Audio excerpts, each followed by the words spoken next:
It's almost like the Clarity Act is being stalled on purpose.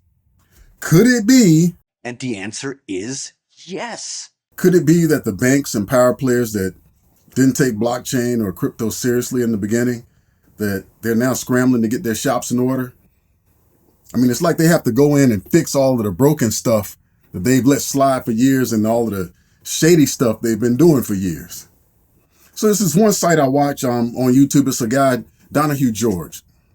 And he says that the majority of market makers and prime brokers' business models, that they depend on shares sold, not yet purchased, which is essentially counterfeit shares. I'm not quite ready to go that far yet, but I will say this. Lots of stuff, and I mean lots of stuff, in a variety of arenas seems very off with the passing or the delay in passing the Clarity Act.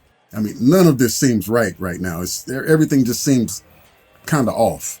So the blockchain gives you instant settlement. And I think the market makers, the prime brokers, the power players, they're all looking for a way to gracefully exit out of what are soon to be, for lack of a better term, street hustles.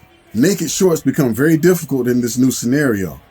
I mean, it's harder to sell something you don't actually own and don't possess, but anybody can see and look at the ownership on the blockchain, and you can do it in real time. So if the asset can be tracked and the ownership can be tracked, and we're talking about real-time settlement, that means failure to deliver, FTDs are going to be greatly reduced. I mean, they're still going to happen because you're going to have blockchain outages, bugs, software glitches, and oversights, things like that. But settlement-related FTDs, they should all but disappear.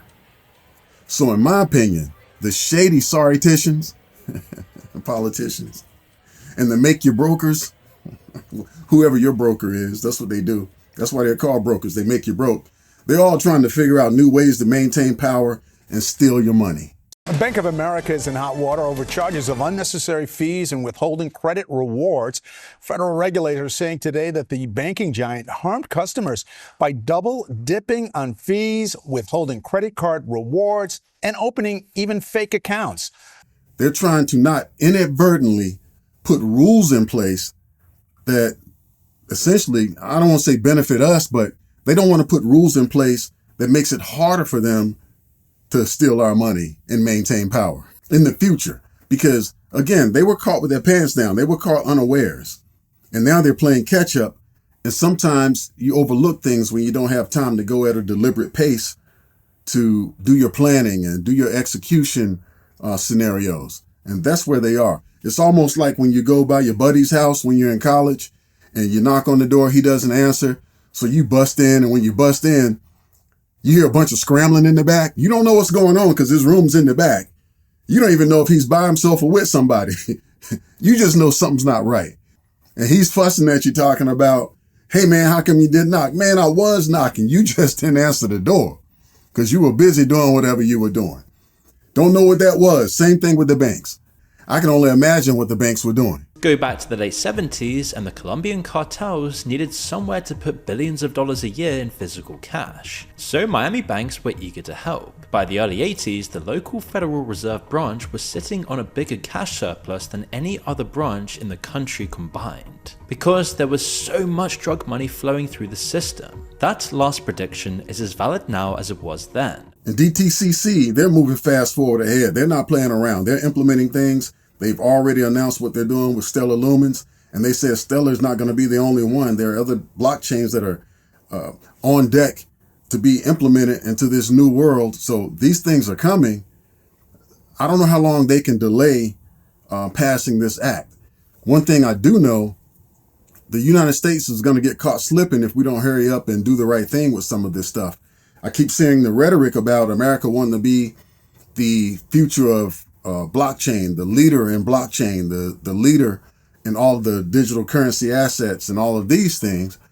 But we're dragging our feet with this piece right here so you can have the old guard maintain power. That's not the way it's going to go. The rest of the world isn't hanging around waiting for us to figure out what we're going to do. The rest of the world is moving on. BRICS nations are in play right now. China's on the come up. Russia's kicking butt. So you got all of these other countries. The world isn't waiting on the United States anymore, not like it used to. And sure, we're still very powerful, but man, that power can leave very quickly. If you notice, everything speeds up. The more technology speeds up, the more sophisticated our tooling becomes, the less the old things that kept us dominant, I don't want to say matter, but they're not as effective as they may have been in the past. So we're on the hook and we're on the clock to kind of get these things done. And it would be a shame for us to give up position over petty things that don't really matter. And, we're being distracted by all of this noise and not concentrating on the signal. And we're going to find ourselves playing catch up in a world that's not really friendly to us anymore. And also, is it valid for me to say blockchain gives you instant settlement, which would break that business model that we just talked about, including naked shorts, including failure to deliver, including shares sold, not yet purchased activity? I won't say any of that's a fact. I don't know for sure. But I do think those are things worth exploring. Or you can sit back and just trust the politicians and the bankers. The very factors that made Miami a destination for cartel money are now being marketed to Fortune 500 companies as the top reason to relocate.